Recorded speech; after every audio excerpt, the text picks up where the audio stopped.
Good morning students. ఇప్పుడు మీరు నేర్చుకోబోయేది ఏంటంటే ఫస్ట్ ఇయర్లో సెకండ్ సెమ్ సిలబస్ ఏంటో చూద్దాం. దాని ఇంట్రడక్షన్ పార్ట్ నేర్చుకుందాం. ఫస్ట్ మనకి సెకండ్ సెమ్ సిలబస్ ఏమి ఇచ్చాడంటే, మీకు మీ సీనియర్స్ అప్పుడు ఆల్రెడీ సెకండ్ ఇయర్ చదివేసిన వాళ్ళు ఉంటే వాళ్ళు థర్డ్ సెమ్కి మొన్న జరిగిన ఎగ్జామ్స్ జరిగే వాళ్ళకి థర్డ్ సెమ్కి ఏం సిలబస్ ఉందో అదంతా కూడా మీకు సెకండ్ సెమ్కి పెట్టేశాడు సిలబస్ కింద. సెకండ్ సెమ్కి ఏంటంటే ఇప్పుడు వాళ్ళ సిలబస్ ఏముందో అదే పెట్టాడు, కానీ టాపిక్స్ యొక్క లెసన్స్ పేర్లు మార్చాడు. ఒక లెసన్ని ఒక యూనిట్ అంటే మనకి ఫస్ట్ యూనిట్లో వచ్చినప్పటికీ అప్పుడు ఎబిరేషన్స్ అనే ఒక టాపిక్ ఉండేది. ఇప్పుడు ఎబిరేషన్స్ అనేది ఫోర్త్ యూనిట్లో పెట్టేశాడు. ఫస్ట్ యూనిట్ ఏంటంటే ఇక్కడ interference of light first unit, కానీ మనకి సెకండ్ యూనిట్ కింద ఉండేది బిఫోర్ లాస్ట్ ఇయర్ సిలబస్ చూసుకుంటే. థర్డ్ సెమ్ సిలబస్ ఏముందో అది ఇప్పుడు మనకి సెకండ్ సెమ్ సిలబస్ కింద పెట్టడం జరిగిందనమాట. ఇప్పుడు ఇదంతా కూడా సెకండ్ సెమ్ సిలబస్ అంతా కూడా మనకి ఏంటంటే ఆప్టిక్స్ అంటే దృశ్యశాస్త్రము అంటారు తెలుగులో. దృశ్యశాస్త్రము తెలుగులో దృశ్యశాస్త్రం అంటారు. మొత్తం అంతా కూడా మనం ఈ సెమ్కి నేర్చుకుపోయేదంతా కూడా లైట్ ఎక్స్పెరిమెంట్సే ఉంటాయి. అన్నీ ఆప్టిక్స్ సంబంధించింది, అంటే లైట్ యూజ్ చేసేవి అన్నీ కూడా. మనం అంతా కూడా లైట్ అంటే లైట్ గురించి పూర్తిగా నేర్చుకోవడం జరుగుతుంది. లైట్ వాటి యొక్క ప్యాటర్న్స్, వాటి యొక్క ప్రాసెస్ ఏ విధంగా జరుగుతాయి, లైట్ అనేది ఏ విధంగా ట్రావెల్ చేస్తుంది, వేవ్ నేచరా లేకపోతే పార్టికల్ నేచరా అనేది ఈ లెసన్స్లో నేర్చుకోవడం జరుగుతుంది. ఫస్ట్ యూనిట్ వచ్చినప్పటికి మనకి ఒకే ఒక టాపిక్ ఉంది, ఇంటర్ఫిరెన్స్ ఆఫ్ లైట్. దాన్నే తెలుగులో కాంతి వ్యతికరణం అంటారు.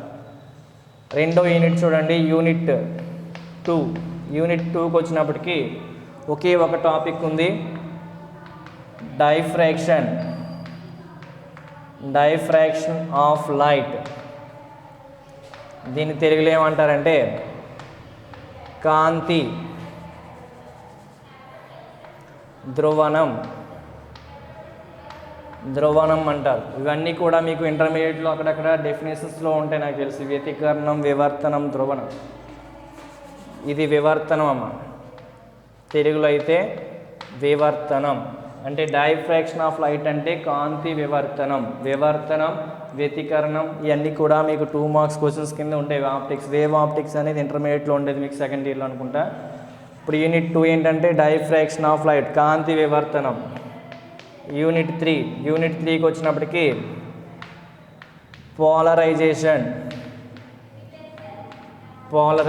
ఆఫ్ లైట్, కాంతి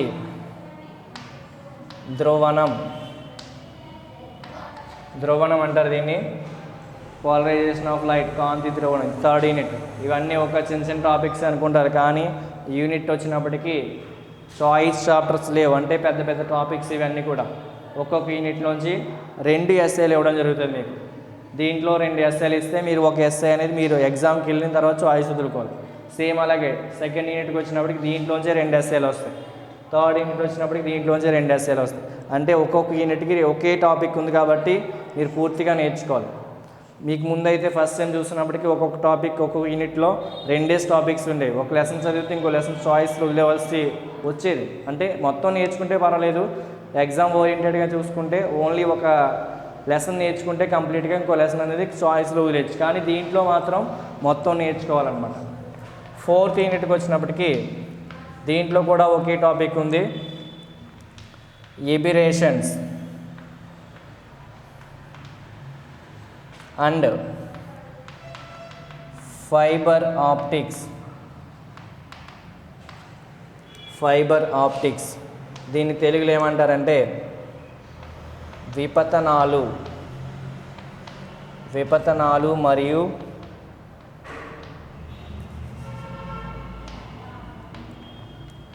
తంతు దృశ్యశాస్త్రము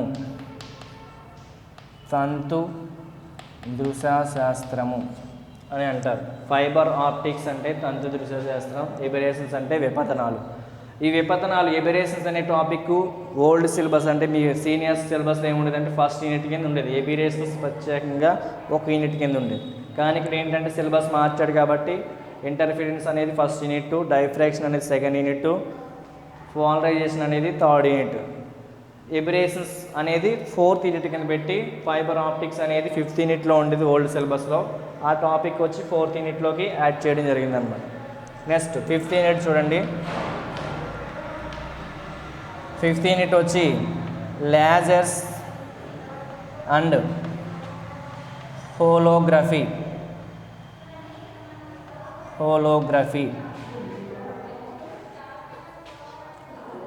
లేజర్స్ మరియు హోలోగ్రఫీ. ఇది మనకున్న సిలబస్.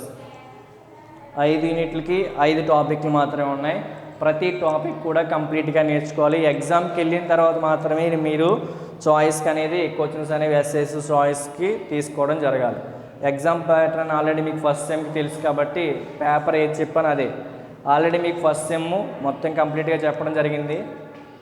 ఇప్పుడు సెకండ్ సెమ్ సిలబస్ కంటిన్యూ చేస్తున్నాం. దీని కంటిన్యూషన్ చూసుకోండి సరిపోతుంది.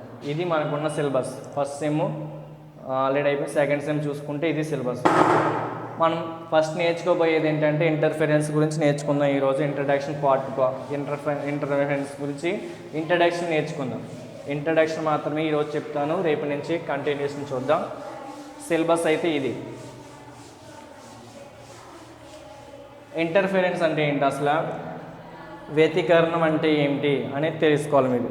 ఇంటర్ఫరెన్స్ అంటే ఏంటంటే ఫస్ట్ ఒక కాంతి అనేది మనం ఇప్పుడు తీసుకుంటే లైట్ అనేది వేవ్ నేచర్ ఉంటుంది, పార్టికల్ నేచర్ ఉంటుందని కొంతమంది ఒక్కొక్క సైంటిస్ట్ ఒక్కొక్క నేచర్ గురించి ఎక్స్ప్లెయిన్ చేయడం జరిగింది. ఫస్ట్ మనకి న్యూటన్ అనే సైంటిస్ట్ వచ్చి లైట్ అనేది ఒక పార్టికల్ రూపంలో ట్రావెల్ చేస్తుంది. లైట్ అనేది ఏ విధంగా ట్రావెల్ చేస్తుందంటే పార్టికల్ రూపంలో అంటే కణ రూపంలో ప్రయాణం చేస్తుంది అని న్యూటన్ అనే సైంటిస్ట్ చెప్పడం జరిగింది. ఫస్ట్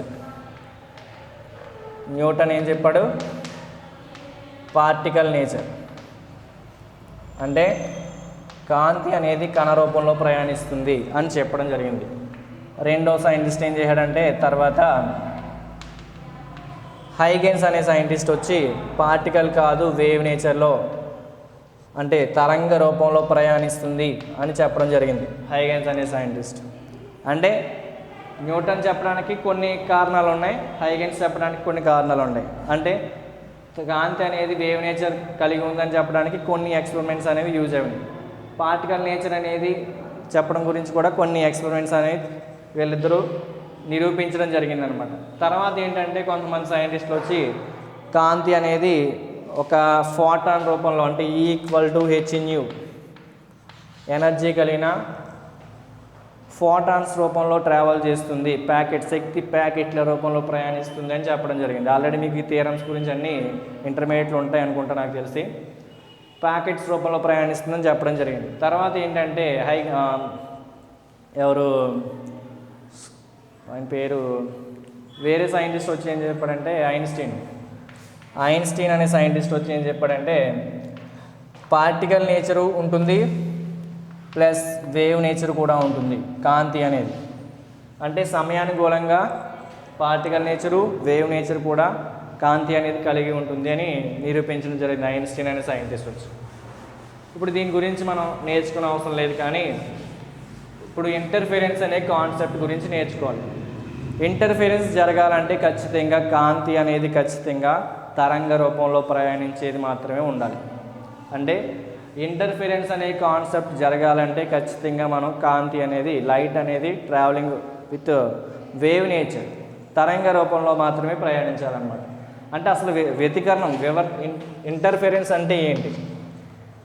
ఇంటర్ఫిరెన్స్ అంటే ఏంటంటే ఫస్ట్ చూడండి, ఒక 2 or more వేవ్స్ అంటే 2 లేదా అంతకన్నా తరంగాలు ఒక చోట అధ్యారోపణం చెందాలి అంటే సూపర్ పొజిషన్ జరగాలంటే ఢీకొనడం జరిగినప్పుడు ఆ ఢీకొన్న ప్రాంతంలో ఒక్కొక్క లైట్ రేస్, ఫర్ ఎగ్జాంపుల్ ఇటువైపు నుంచి ఒక లైట్ రే ట్రావెల్ చేస్తుంది, ఇలా ఇటువైపు నుంచి ఒక లైట్ రేస్ ట్రావెల్ చేస్తుంది, ఇలా ఈ రెండు కూడా ఒక చోట మీట్ అయినాయి, ఈ రెండు కూడా ఒక చోట మీట్ అవ్వడం జరిగింది. ఈ మీట్ అయ్యే ప్రదేశం ఇది. దీని యొక్క ఇంటెన్సిటీ వేరు, దీని యొక్క ఇంటెన్సిటీ వేరు. అంటే మనం తీసుకున్న లైట్ యొక్క తీవ్రత వేరు, దీని యొక్క తీవ్రత వేరు, దీని యొక్క తీవ్రత వేరు. ఆ రెండు కూడా ఒక చోట సూపర్ పొజిషన్ జరిగింది. సూపర్ పొజిషన్ అంటే అధ్యారోపణం జరగడం, అంటే రెండు కూడా ఢీకొనడం జరిగింది. అవి ఢీకొన్న తర్వాత వీటి యొక్క తీవ్రత దీనిది ఎక్కువ అనుకోండి, దీని తక్కువ అనుకోండి, ఆ రెండిట్లో కూడా తీవ్రతలో చేంజ్ రావడం తర్వాత ఇవి రెండు కూడా సూపర్ పొజిషన్ చెందిన తర్వాత ఏమవుతుందంటే వీటి యొక్క ఇంటెన్సిటీలో వచ్చే చేంజ్, ఆ ఇంటెన్సిటీలో వచ్చే చేంజ్ ఏమవుతుందంటే ఇక్కడ ఇంటర్ఫిరెన్స్ అవుతుందన్నమాట. ఇంటర్ఫిరెన్స్ అవుతుంది. ఇంటర్ఫిరెన్స్ అంటే ఏంటంటే ఒక 2 or more వేవ్స్ అనేవి సూపర్ పొజిషన్ జరిగిన తర్వాత వాటి యొక్క ఇంటెన్సిటీలో చేంజ్ వచ్చింది, ఆ చేంజ్ ఏమవుతుందంటే ఇంటర్ఫిరెన్స్ అవుతుంది. అంటే 2 లేదా అంతకంటే ఎక్కువ తరంగాలు ఒక చోట అధ్యారోపణం చెందడం వల్ల వాటి యొక్క తీవ్రతలో వచ్చే మార్పుని ఏమంటారంటే వ్యతికరణం అంటారనమాట. వ్యతికరణం జరగాలంటే కొన్ని సందర్భాలు ఉంటాయి, మనకి వాటి యొక్క కండిషన్స్ ఉంటాయి.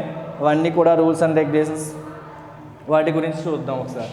ఇంటర్ఫిరెన్స్ అనేది అసలు అప్పుడు ఏ విధంగా జరిగింది, 2 or more వేవ్స్ అనేవి సూపర్ పొజిషన్ చెందిన తర్వాత ఇంటెన్సిటీలో వచ్చే చేంజ్ ఏమవుతుంది, ఇంటర్ఫిరెన్స్ అవుతుంది. ఇంటర్ఫిరెన్స్ అనేది ఇక్కడ 2 types కింద ఉంటుంది.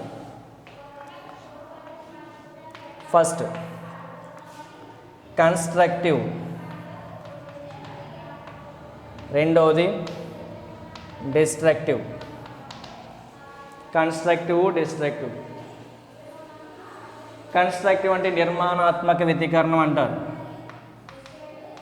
నిర్మాణాత్మక వ్యతికరణం, దీన్నే విధ్వంసక వ్యతికరణం అంటారు. కన్స్ట్రక్టివ్ వ్యతికరణం, డిస్ట్రక్టివ్ వ్యతికరణం. కన్స్ట్రక్టివ్ అంటే ఇప్పుడు మనం తీసుకున్న వేవ్స్ అనేవి 2 లేదా అంతకంటే, అంటే ఒకప్పుడు ఎగ్జాంపుల్ మనం తీసుకున్నవి లైట్ రేస్ అనేవి 2 తీసుకున్నాం. ఆ 2 లైట్ రేస్ కూడా ఒక్కొక్క లైట్ రేస్కి ఒక్కొక్క యాంప్లిట్యూడ్ ఉంటుంది. కంపన పరిమితి అంటారు యాంప్లిట్యూడ్ అంటే. ఫస్ట్ మనం తీసుకున్న లైట్ రే యొక్క యాంప్లిట్యూడ్, దీని యొక్క యాంప్లిట్యూడ్ ఏమని అనుకుంటే దీని యొక్క యాంప్లిట్యూడ్ A2 అనుకుంటే, 2 కూడా ఇక్కడ ఏం జరిగింది, సూపర్ పొజిషన్ చెంది వ్యతికరణం అనేది ఫామ్ అయింది, ఇంటర్ఫిరెన్స్. ఇప్పుడు ఏంటంటే మనకి ఇంటర్ఫిరెన్స్ చెందిన తర్వాత వచ్చే లైట్ రేస్ ఉంటాయి కదా, ట్రావెల్ చేసే తర్వాత, ఆ ట్రావెల్ చేసే ఇంటర్ఫిరెన్స్ చెందిన తర్వాత వచ్చే లైట్ రేస్ యొక్క రిజల్టెంట్ యాంప్లిట్యూడ్ అనేది ఈ రెండిటి యొక్క సమ్కి సమానమైన అనుకోండి. అంటే 2 యాంప్లిట్యూడ్స్ అంటే విడివిడిగా ఉన్న లైట్ రేస్ యొక్క యాంప్లిట్యూడ్స్ యొక్క సమ్కి సమానమైంది అనుకోండి రిజల్టెంట్ యాంప్లిట్యూడ్ అనేది. అంటే ఇంటర్ఫిరెన్స్ చెందిన తర్వాత వచ్చే లైట్ రే యొక్క రిజల్టెంట్ యాంప్లిట్యూడ్, ఫలిత కంపన పరిమితి అనేది ఈ రెండిటి యొక్క సమ్ అయింది అనుకోండి, దాన్ని కన్స్ట్రక్టివ్ ఇంటర్ఫిరెన్స్ అంటారు. అంటే రెండిటి యొక్క సమ్ అవ్వాలి. అంటే మొదటి రెండిటి యొక్క 2 తరంగాల యొక్క కంపన పరిమితుల మొత్తం అనేది ఫలిత కంపన పరిమితికి సమానమైంది అనుకోండి, అటువంటి వ్యతికరణాన్ని నిర్మాణాత్మక వ్యతికరణం అంటారు తెలుగులో అయితే. నెక్స్ట్ డిస్ట్రక్టివ్, దీనికి ఆపోజిటే. రిజల్టెంట్ యాంప్లిట్యూడ్ అనేది డిఫరెన్స్ ఆఫ్ యాంప్లిట్యూడ్స్, ఈ రెండిటి యొక్క డిఫరెన్స్ అవ్వాలి, భేదం అవ్వాలన్నమాట. మనం తీసుకున్న లైట్ రేస్ యొక్క భేదం అయింది అనుకోండి, యాంప్లిట్యూడ్స్ యొక్క భేదం అయితే దాన్ని ఏమంటారంటే డిస్ట్రక్టివ్ ఇంటర్ఫిరెన్స్ అంటారు. నెక్స్ట్ మనం డిస్ట్రక్టివ్ ఇంటర్ఫిరెన్స్ చూడండి. డిస్ట్రక్టివ్ అంటే దీనికి ఆపోజిటే. రిజల్టెంట్ యాంప్లిట్యూడ్ అనేది వాటి యొక్క డిఫరెన్స్ అవ్వాలి. మనం తీసుకున్న లైట్ రేస్ యొక్క వేవ్స్ యొక్క తరంగాల యొక్క యాంప్లిట్యూడ్స్ యొక్క డిఫరెన్స్ అయితే దాన్ని డిస్ట్రక్టివ్ ఇంటర్ఫిరెన్స్ అంటారు. దీన్ని డిస్ట్రక్టివ్, ఇదేమో కన్స్ట్రక్టివ్. 2 రకాల వ్యతికరణాలు అనేవి ఉండడం జరిగిందనమాట. 2 types కింద డివైడ్ చేయడం జరిగింది. ఆ 2 కూడా ఏంటంటే ఫస్ట్ది కన్స్ట్రక్టివ్, రెండవది డిస్ట్రక్టివ్. ఓకే, నెక్స్ట్ మనం కంటిన్యూస్ క్లాస్లో డిస్కస్ చేద్దాం.